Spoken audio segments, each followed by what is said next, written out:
Seguimos, vamos a recibir a nuestra primera invitada vía Skype. Estamos hablando de la diputada nacional Zohair El Zucaria. Zohair, ¿cómo estás? Buenas noches. Hola, buenas noches. Mucho gusto, Gabriel. Bueno, gracias por compartir este programa con nosotros. Contanos, a ver, cuáles fueron las consignas y, bueno, las razones de la marcha que se denominó antigobierno. Mira, consignas había varias. Lo importante es reconocer que la marcha fue una convocatoria ciudadana, popular. De ninguna manera se puede arrogar ningún partido político ni ningún dirigente la convocatoria a la marcha de ayer, como a las últimas grandes marchas masivas. Hay que dejarlo muy bien en claro. Y los dirigentes políticos que en todo caso participamos lo hicimos a título personal, pero no convocamos, sino que fuimos parte de una manifestación ciudadana. Y las consignas eran varias.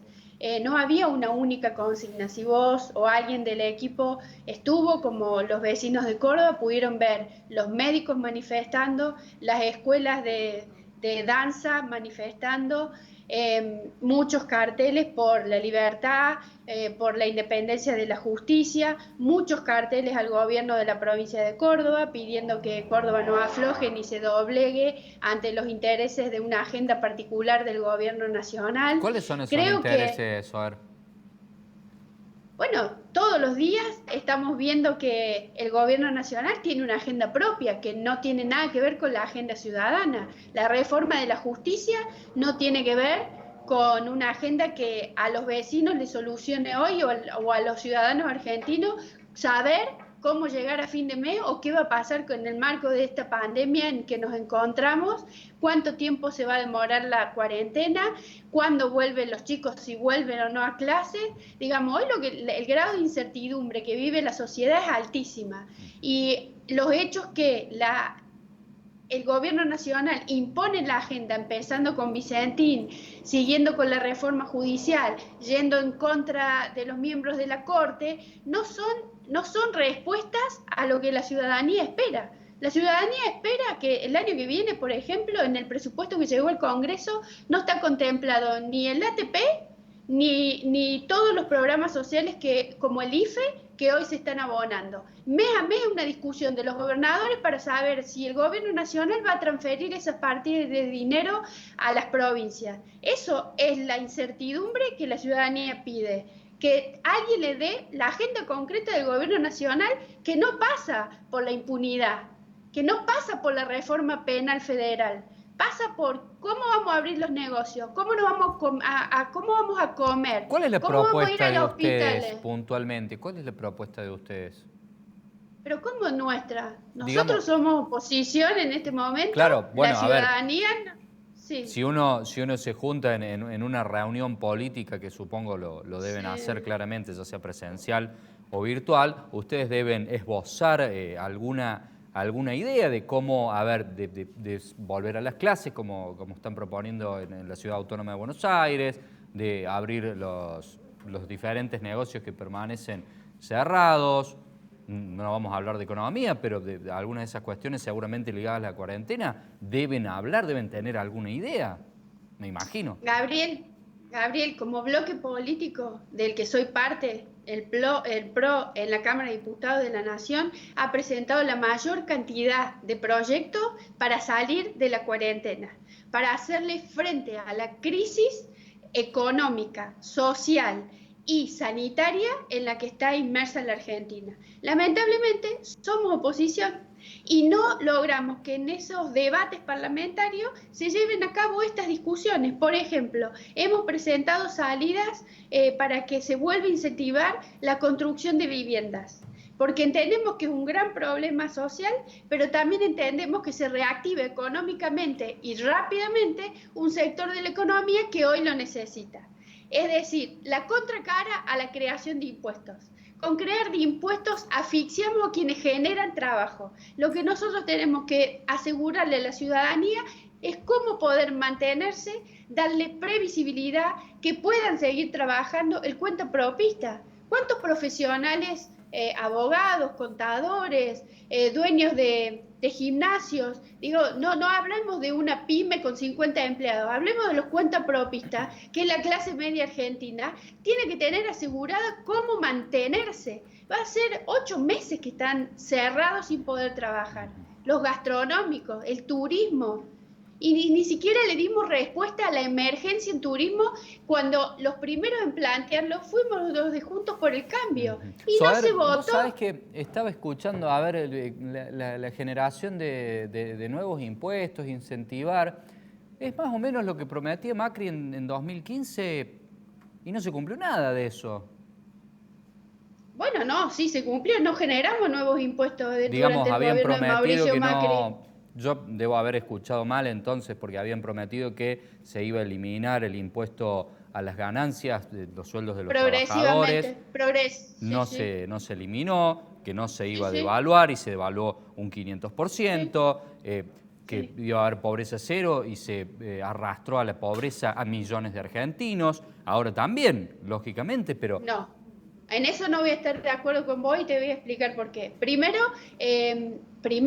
y antes que nada, no creamos ningún nuevo impuesto. Al contrario. Nuevos pobres, disminuimos, te estoy diciendo, nuevos pobres y no eliminaron los que dijeron que iban a eliminar. Tu primer premisa fue la de los impuestos. Entonces déjame recordarte que no creamos ningún nuevo impuesto. Al contrario, bajamos el costo fiscal. Fíjate que por primera vez en la historia argentina todos los gobiernos provinciales terminaron con superávit fiscal. Eso demuestra que en algo, no en todo, hemos cumplido en un gobierno de 4 años. Y que podés transparentar la pobreza porque hubo estadísticas claras. También demostró que esa transparencia en las estadísticas, que los gobiernos provinciales son más responsables que el gobierno nacional en la lucha contra la pobreza. Porque explícame cómo en Córdoba gobierna el mismo título político, el mismo color político, como en el Chaco, como en la mayoría de las provincias argentinas, y la pobreza aumentó. Pero no en los 4 años de Mauricio, no. Venía aumentando durante todos los años, se transparentó y se visibilizó durante la época de Mauricio. Digamos, ahora, si ustedes comparaban los números oficiales de la inflación del INDEC contra el aumento de los salarios perdieron poder adquisitivo, por lo tanto, claro. y como una consecuencia lógica, se arrastra gente a la pobreza. Claro. Digamos. No es como una consecuencia lógica. A ver, vos tenés varios métodos para medir, pero se midió. Bueno, hasta el 2015 había 4 índices para medir. Pero es que eso no está puesto en tela de juicio, que no se haya medido. No, sí está puesto, porque si me decís hubo nuevos pobres, ¿comparado a qué? Yo me estoy haciendo cargo que en el gobierno hubo nuevos pobres. Los que no se hacen cargo son los que gobernaron hasta el 2015 y los que vuelven a gobernar ahora. Porque yo te reitero que en 10 meses de gobierno ya superaron el 500% de lo que me estás hablando. Entonces, digo, las cosas como son. Y por algo, y por todos esos errores, que perdimos la elección. Y ya está, ¿para qué voy a volver a seguir? Que me sigan endilgando todos los errores que cometimos si los asumimos y nos hacemos cargo. Ahora, somos una alianza electoral, que somos competitiva, que tenemos el acompañamiento de muchos ciudadanos argentinos y que tenemos sí una agenda. Y tiene que ver con la reducción del costo público. Fíjate, nuestro gobierno redujo el costo público, ¿no? No se incrementaron los puestos laborales que tienen que ver con relación al Estado. Y lo primero que hizo este gobierno al asumir desde el 10 de diciembre, se reincorporó a toda la mano de obra, aumentando en un 60% en medio de la pandemia, de la crisis. Asfixiamos a la clase media, a los cuentapropistas y a los que invierten y a los que generan trabajo, e incrementamos en un 60% la mano de obra de empleados públicos. ¿Un 60% aumentó? Sí, averigua. Averigua no teníamos ese número, es una locura. Bueno, averigua, así como hablamos de las estadísticas, averigüemos todas las estadísticas, en PAMI, en ANSES, en todos los organismos del Estado, en cuánto se incrementó el empleo público. Y fíjate, ¿tenés presente el número de empleados nacionales que dejaron ustedes como para compararlo con el número de hoy? Es que es simple, porque no dejamos empleados públicos nacionales. Si una de las gran críticas que se nos hace como fuerza es que no dejamos empleados, Me que no refiero a nombramos la gente en planta el de Estado. trabajadores del Estado Nacional versus la actual, el número que había y el número que hay hoy. Es que lo podés ver tranquilamente, pero no puede nadie endilgarle al gobierno de Cambiemos a cabeza de Mauricio Macri que dejó mano de obra pública en ningún organismo del Estado. Los Soler, que entraron, te agradecemos por haber sí, formado parte de Meridiano 64. Ha sido muy fructífero este diálogo, así que vamos a tratar de que pronto vuelvas a formar parte de nuestro espacio. Esperemos que puedas hacerlo acá en el piso. un gusto como siempre. Gracias a ustedes. Igualmente. Nosotros hacemos una breve pausa. Tras ella vamos a conversar de economía con Gisela Beritier.